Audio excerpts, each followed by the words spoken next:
right, final hour of the show today.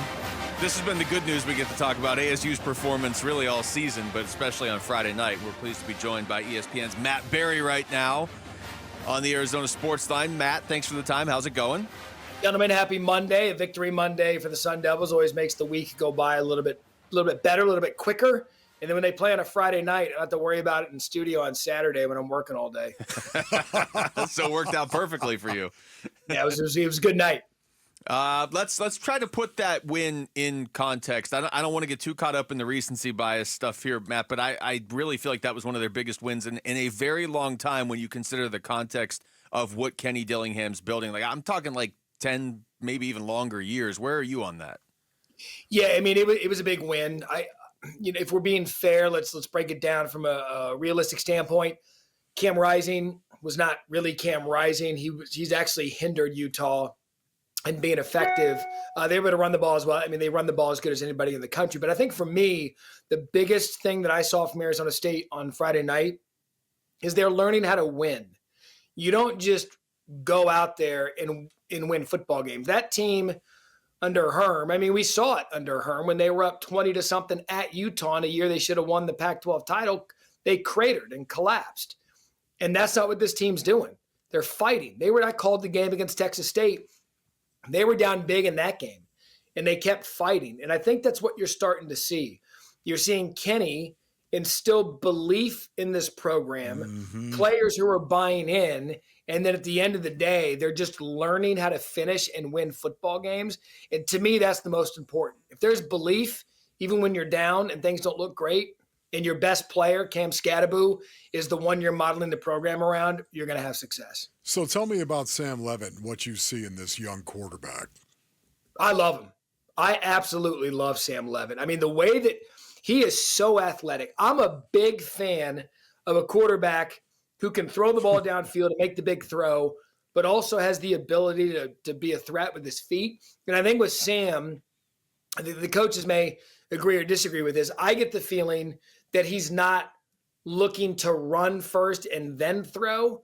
I have the feeling that he looks, goes through his progressions, knows that he can run, and will take off and do it.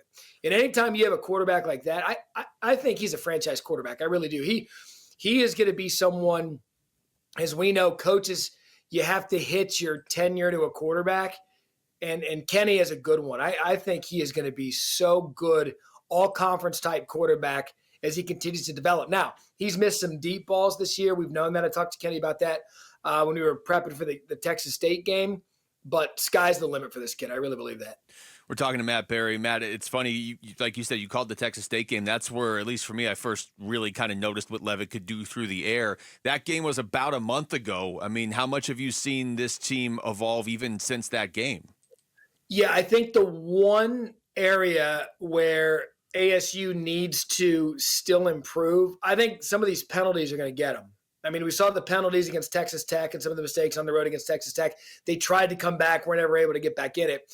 But even some of these late game penalties, procedure penalties, personal fouls, things of that nature, they still have to get that corralled. And if they get the discipline from the penalties down, why can't they compete for the Big 12 championship this year? I mean, I'm looking at a group that has everything they need in a running back and a leader in Cam Skattebo, a defense that I think is exceeding everybody's expectations, and a quarterback who's starting to grow each and every week with receivers. I mean, they haven't even tapped into Jake Smith yet, and he's a hell of a player, and they haven't even started with him. So growth week in and week out, the biggest thing that I learned going into Saturday morning, they're learning how to win.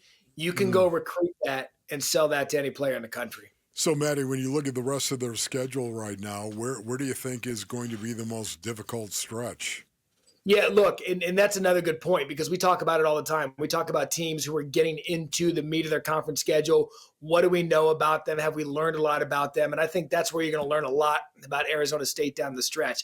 They had a favorable schedule in that they're missing some teams they probably don't want to mess with. But at the end of the day, when you look at it big picture, you got a couple of games circled that I've got circled for them. Look, Iowa State is a team that you don't want to mess with, and they miss Iowa State. Cincinnati, they got to go on the road. That's a different place to play. UCF is struggling. I'd say the two that I'm looking at Oklahoma State's always tough. Kansas State at Kansas State's tough, and then BYU. That's the stretch. Kansas State, BYU. If they can get through that, or if they can be competitive going into that, you're going to be competing for a Big 12 championship. But you can't, and I think Kenny said this when they came out of that big win, and they went to Texas Tech, and they're like, uh-oh, what happened? And they came back against Texas State. Now they're starting to learn. They came back against Kansas, got the win. They came back against Utah, got the win. You got to go to Stillwater coming out of the bye week. Hopefully they're healthy. You host UCF. But to me, it's those final two, Kansas State, BYU. Those are two really, really good football teams. Kansas State, Manhattan, Kansas is a tough place to play. But by then, you'll know exactly who Arizona is, and I can't wait to see it.